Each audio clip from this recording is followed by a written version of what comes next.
everybody, my name's Car on Fire, and today I'll be sharing my 5 extremely helpful beginner tips for Dune Awakening. Hajra Basin South may take some time to travel across. Head to the Broken Stone Station in the south midsection. Picking up a scrap bike from this location for a free ride early game may really help boost your traveling speed. The camp's also really nice. You can pick up some spare intel points here and a unique chest which may contain one of my favorite early game weapon schematics called Aaron's Vengeance. If there are no bikes when you visit, you might need to wait for respawns, but they are located at the bottom of the stronghold. You can also make your bike later on, but this is when you'll be leaving Hajra Basin, so ideally getting this nice scrap bike is a really nice boost to progress. Buying a couple more schematics for the purple literjon can be a really good idea. The schematic only crafts 1 per schematic, so once you've made 1 Hajra literjon from it,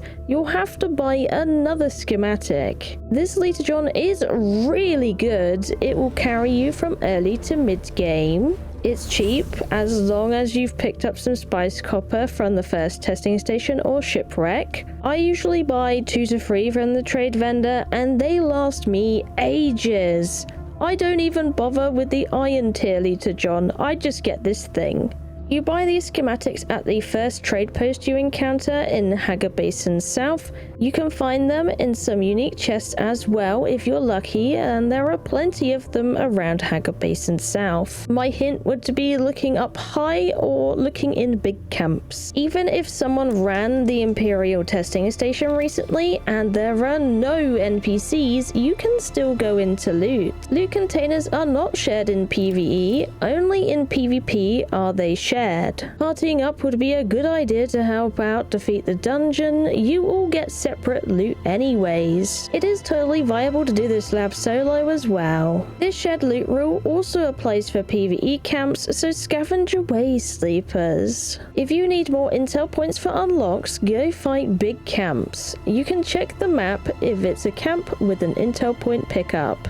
These camps are symbolized with the 3 houses together symbol. You hover over this and it will tell you how many intel pickups there are. Intel can be pretty hidden sometimes, so search the camp well for that little cyan hologram. I'd also highly recommend doing all the camps in the south before going up to the midsection, as the intel boost you get from them might be pretty big for you when you're going to the Vermilius Gap. They're really easy and quick to do, so you might as well. Find the highest areas to scout in to unlock the map. The Fog of War will reset every week if you don't scout areas with a probe launcher, so it's best to do this where you can when in a new region. It'll be handy to do this anyways, as it shows you lab icons and camp icons to go and explore, as well as important caves which you can find uniques in sometimes if it has a big chest. There is one behind Anvil trade post you should definitely check out. I always have my probe launcher and probes on me. They are cheap to make and worth having at all times, especially if you're climbing up high to reach a loot point. Hajra Basin South isn't bad elevation wise for casting out a probe,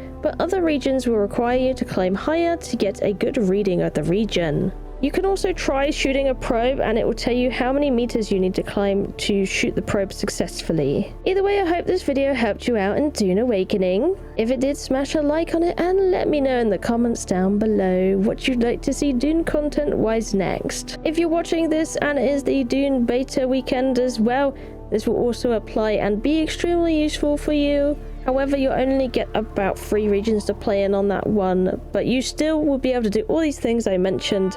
So enjoy and have a great time. Thank you for watching, I love you, and I'll see you in the next one. Bye bye!